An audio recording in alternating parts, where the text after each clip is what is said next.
Yosemite National Park is a place where nature seems eternal and tranquil. But behind the beauty of granite slopes and the quiet sound of waterfalls lies another side, one that tourist guides rarely talk about. Every year, people die here, making the usual mistakes, underestimating the altitude, the weather, or their own abilities. These are the stories of those who came to admire nature, but found themselves facing its absolute power. Today, 6 of the most tragic deaths when an ordinary hike turned into the last. Vernal Falls in Yosemite has always seemed like a safe place for hikers. A wide trail, fences, a constant stream of people. But it's this illusion of safety that leads to tragedies every year. Alex Rooney, 29, from Seattle, flew to California for a short weekend, expecting to spend the day alone and finally do something he didn't have time for at home: photography. He was introverted, worked a lot, and rarely got outdoors. This trip was an attempt for him to distract himself from the feelings of burnout that had accumulated over the past months. The morning was clear, but by noon, a light drizzle lifted by the waterfall's currents began to settle on the rocky trail. The mist trail got its name for a reason. Granite covered with a fine dusting of moisture becomes as slippery as polished glass. Alex didn't know that. He walked confidently, snapping shots on his phone and occasionally sitting down to get a better angle. His gallery later found dozens of similar shots. He was clearly trying to get the perfect photo that made the altitude breathe. At some point, he noticed a small side ledge behind the fence. That's where hikers often go to take pictures of the falls just below the waterfall line. 2 people had stood there before him, and when they left, Alex didn't hesitate to take the same spot. It seemed wide enough and solid enough. Video from an eyewitness who happened to be shooting the scenery shows Alex crouching down, placing his backpack next to him and leaning forward, trying to capture the waterfall line in the frame. At that moment, the drizzle intensified, and the granite beneath his right foot became slippery in just a second.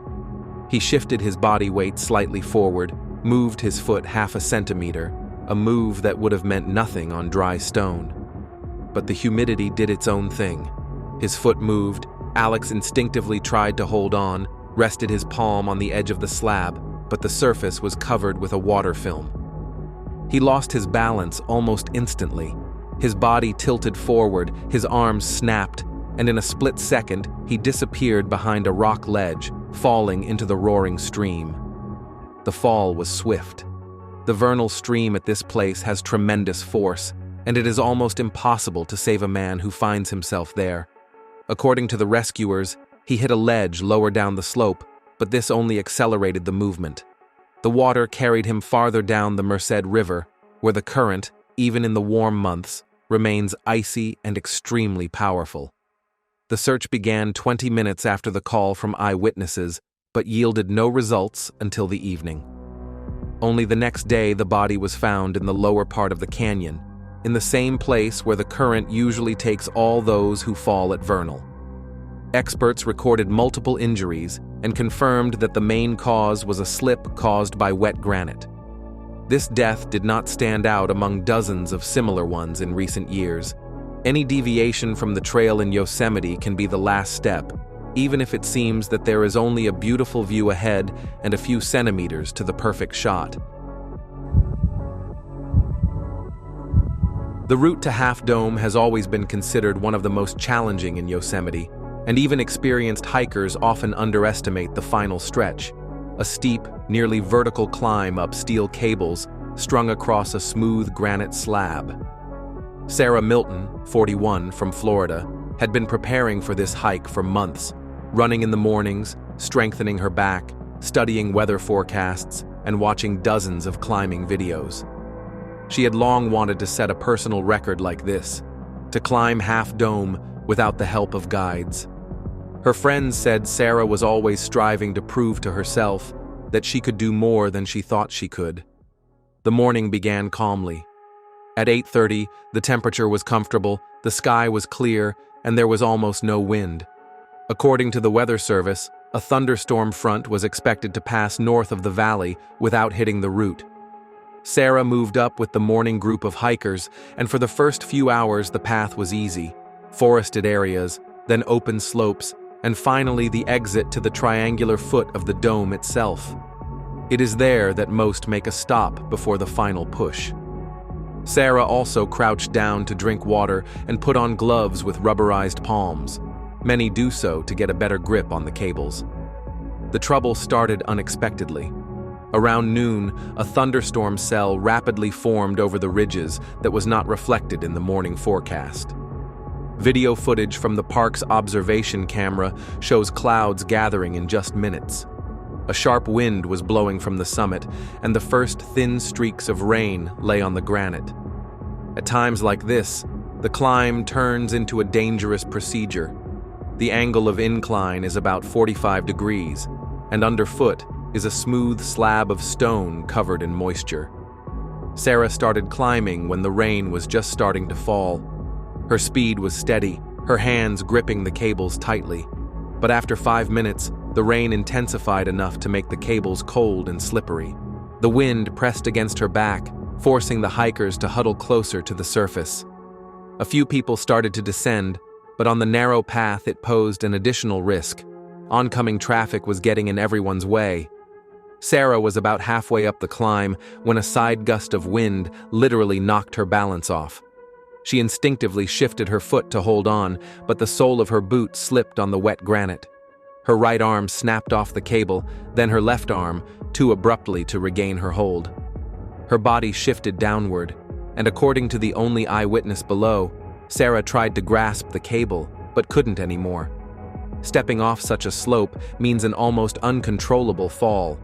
First down a smooth slab, then over the stone ledges that are scattered across the slope. The fall lasted a few seconds, enough to cause injuries incompatible with life. Rescuers reached her 20 minutes later. The storm was already receding, but the surface was still wet.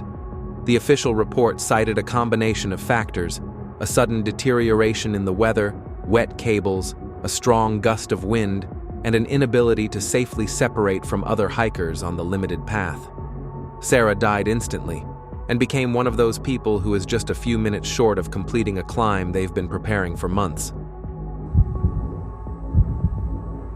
Tioga Road is only open for a few months each year, and most hikers think of it as a scenic route through high mountain meadows. But this is where one of Yosemite's most unpredictable threats lurks: sudden rockfalls that can't be predicted by sound or visual cues. Tom Hampton, 52, an engineer from Denver, was traveling with his family through the national parks as part of their annual summer tradition. He was a pedantic and careful man who liked to plan routes in advance, marking all stops on a map and taking 2 sets of paper maps with him in case the GPS failed. His wife later recalled that this trip was supposed to be the most relaxing. The kids were grown, work was more stable, and Tom wanted to spend a few days in the mountains without schedules or deadlines. The road was nearly empty that day. The thin, clear air over the pass made it feel safe, and the sun broke through the thinning clouds. The day before, however, the Yosemite area had experienced lingering rains. The top layers of soil on the steep slopes had eroded away, and the tree roots holding up sections of rock had soaked up moisture and lost some of their stability. Such processes are invisible to the eye. The slopes look familiar, but there is already quiet movement going on inside them. Around 2:20 p.m., the Hampton family's car was traveling around one of the steep curves where the road passes under a wall of light-colored granite. Tom slowed down to take in the view of the valley, at which point something shifted at the top of the slope. No one saw that moment. All that can be heard on the video recorder is a quiet sound like the distant cracking of a branch, followed by a sudden impact on the roof. One of the boulders, a little smaller than a washing machine, came off the slope about 30 meters above the road. The granite didn't roll smoothly. It fell almost vertically, picking up speed until it pierced the roof of the SUV in the area where Tom was sitting. The impact was to the left side, exactly at the point above the driver's seat. Chunks of metal, glass, and upholstery instantly exploded in the cabin. His wife, sitting next to him, suffered only minor cuts, and their son in the back seat suffered bruises. Doctors later said that such an impact leaves no chance for a person. The weight of the granite multiplied by the speed of the fall creates a force comparable to a direct collision at high speed. The car continued to move a couple more meters by inertia, then drove off to the side of the road and stopped. When rescuers arrived on the scene 20 minutes later, the road was already closed. They extracted Tom from the car, but pronounced him dead on the spot. The rockfall was not large, only 3 large stones and several dozen small ones. However, experts noted that this section of road had long been considered potentially dangerous because of the rock and slope features. Reinforcement nets were not installed in the area because large rockfalls were rare. The official conclusion was a rare combination of moisture, deep cracks in the rock, and natural pressure on the slopes after winter. But for the family, it was just a dry explanation for a loss that could not be compensated for. The next day, a section of the road was temporarily closed, and a small bouquet left by his wife appeared on the side of the road, the only quiet reminder of how a moment can change the fate of even the most cautious traveler. Brandon Chow, a 24-year-old design student from San Francisco, had long had a passion for landscape photography. He wasn't a professional, but he took shooting as seriously as he did his studies. He studied technique, collected inexpensive lenses, and watched the feeds of climbers and photographers who shot in national parks. For him, Yosemite became a symbol of freedom, a place where you can feel part of a vast space and look for shots that breathe height. That's why, after reading on a little-known traveler's blog about a small ledge above the canyon that offers one of the rarest angles, Brandon decided to try to replicate that shot. He left town early in the morning, hoping to get to the point before sunset, when the shadows lie in even layers across the rocks. The route was on a less popular trail, where hikers are almost non-existent, and navigation depends on the ability to read a map and navigate the slopes. Brandon didn't have much hiking experience, but was confident that being careful and attentive would help him avoid mistakes. By noon, he came to a wide stone terrace where a thin path led to the ledge he was looking for. The place looked ordinary: a few bushes, a broken tree trunk, and a narrow slab of granite sunk into the air. It was the one he wanted to stand on to get a lower perspective of the canyon. At first glance, the slab appeared to be monolithic, but geologists later determined that its bottom layer had long ago been undermined by erosion. It was not visible from the surface. It lay flat, without cracks, as if it would support the weight of any adult. Brandon took off his backpack, put his camera on his belt, and stepped carefully out to the edge. He took a few test shots. They turned out blurry. The angle was too high. Then he decided to crouch down and replace the lens with a wider one.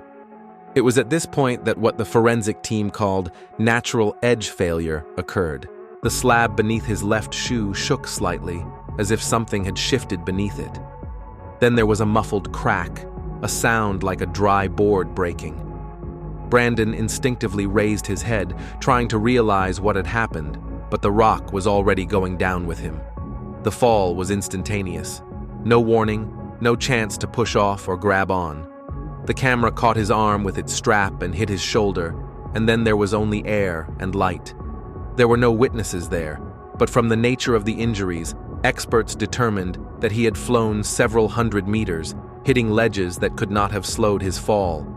The body was not found until the evening, when rangers, noticing a backpack left by the trail, began a search. A camera that had fallen nearby saved the last seconds. A few frames shot in motion, and a sudden shift in the horizon were enough to reconstruct the scene. The official report attributed the tragedy to a simple set of factors: the isolation of the trail, the hiker's lack of experience, a visually rugged but erosion-weakened slab, and an attempt to get a shot that required going off the natural trail. For park staff, this story was another reminder that even the most peaceful sections of the canyon can be deadly if you take a step farther than nature allows. Vogel Pass in the high elevation part of Yosemite has always been considered a place where the weather can change so quickly that even seasoned hikers lose their bearings. Arizona's Marco Lopez, 33, is not one of them. His hiking experience has been mostly on empty routes, where the main danger was the heat, not the cold. He arrived at Yosemite at the end of June, expecting to hike a few moderately difficult routes and to see real mountainous terrain for the first time. Marco was disciplined and calm, working as a technician for a small company where everyone knew him as a person who always planned everything. But this time, he decided to improvise. The weather was stable, the sky was clear, and the temperature was comfortable enough not to worry about possible changes. Closer to lunch, Marco went to the bottom of the Vogel Pass. A few hikers who were coming down to meet him said that there was a strong wind at the altitude, but overall conditions were normal. He decided to continue, expecting to reach the summit in about 2 years. His backpack contained only basic kit: water, light jacket, energy bars, and phone navigator. At the beginning of the climb, it seemed to be enough. The wind was cold but not frosty, and the trail was easy to read among the stones. But during the year, the clouds, which had been on the distant mountain ridges in the early morning, began to pull quickly to the side of the pass. The temperature had dropped sharply, and there was a prickly wind, which blew blasts from the sides of the gorges. Marco sped up, trying to make it the last few meters to the summit, but he didn't remember when the gray mist began to cover the horizon. In high-altitude, fog is not just a low visibility, but a complete erasure of orients. After a few minutes, Marco could no longer see the stitches. He tried to go back for the track on his phone, but the battery started to discharge quickly in the cold. When the GPS failed, he realized that he was at an altitude of over 3,000 meters with no clear direction. The snowstorm that covered the pass was rapturous. Thin snow began to fall almost vertically, as if generated by the wind itself. Marco's clothes were not designed for such conditions. His light jacket did not keep him warm, and his thin mittens got wet in a few minutes. After 5 years of wandering, he could no longer feel his fingers on his hands. His lips hardened, his speech became slurred. Hypothermia develops more quickly than those who are not familiar with the cold of the mountains would think. At first, the organism fights, but then it gets drowsy, similar to drowsiness. Marco tried several times to find shelter between the boulders, but the wind was blowing from all sides. The snow quickly covered the tracks, wiping out any hope of returning to the route. He sat down by a large rock, trying to wait out the storm, but the temperature dropped below zero. After an hour, he stopped collapsing. The experts later found that the hypothermia had reached the stage when the brain starts to switch off, leaving no chance for self-repair. The next day, a group of rangers who were patrolling the route after the storm found his body a little further away from the stile, only 1.5 kilometers away from the place where he could find a shelter. The report stated that he lost his way during a raptor weather change and did not have enough equipment to survive the night in the high mountains. His death was a reminder that even the most peaceful day in Yosemite can end fatally if one underestimates the power of the mountains and overestimates one's own abilities. Franz Hernandez, a 27-year-old mechanical engineer from Fresno, has long been interested in skeletonizing. He started in gyms, then switched to local skeletons, but aspired to climb El Capitan, a monolith that for many climbers is a symbol between amateurism and true mastery. Franz was not a professional, but had the confidence that sometimes supersedes experience. His friends said that he never backed down, even when the route required more caution than he was prepared to show. This rashness was the cause of the tragedy.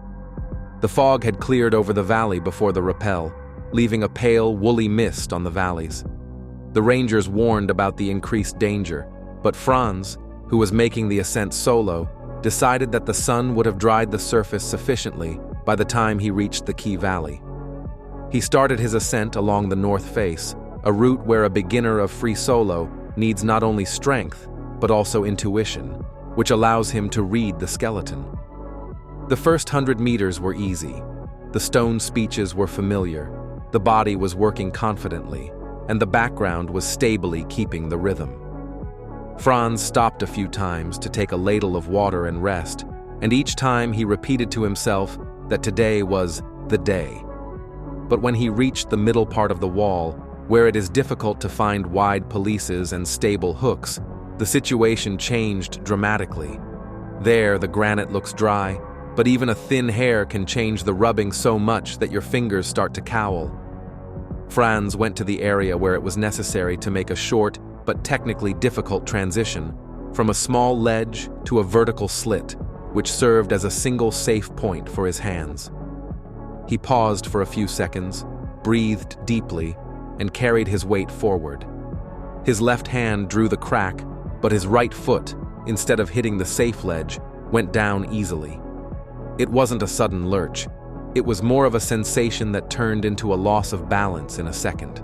Franz tried to shove harder, but the drag on the granite surface reduced the strength of the grapple. The right hand was the first to break off, the left hand was immediately driven by inertia, and the body toppled down into a free fall. At this height, there was no chance. The fall lasted for a few seconds, but it was enough to gain speed, fatal for any contact. The Ratuvalniki received a message from tourists who saw the fall from below and rushed to the place where he fell. Franz was found near the bottom of the wall. According to the paramedics, death was mittens. The official report of the rangers contained dry data: unaware alpinist, wet granite, difficult terrain without spoor. Everything was reduced to a single mistake. He decided that he would burrow there, where even the most experienced Skelalazi are glad to wait for the complete surface desiccation. His death became the first reminder that El Capitan does not forgive self-confidence, and natural conditions can turn even a well-planned climb into a fatal one. Yosemite is a place that simultaneously fascinates and deceives. For the majority of tourists, its stitches seem familiar, controlled, almost homely. But each history, which we have told today, shows that there are no Dribnitzi in the mountains. One step closer to the edge, one underestimated change of weather, one borrowed confidence in their own strength, and the natural beauty is transformed into a force that does not leave time for another chance. These 6 deaths are not about fear. They are about the reality of a place that lives by its own rules. The Yosemite do not retaliate or punish. They simply exist on a scale much larger than the human perception of safety. And everyone who enters its stone paths should remember that respect for nature is not a favor, but a condition for returning home.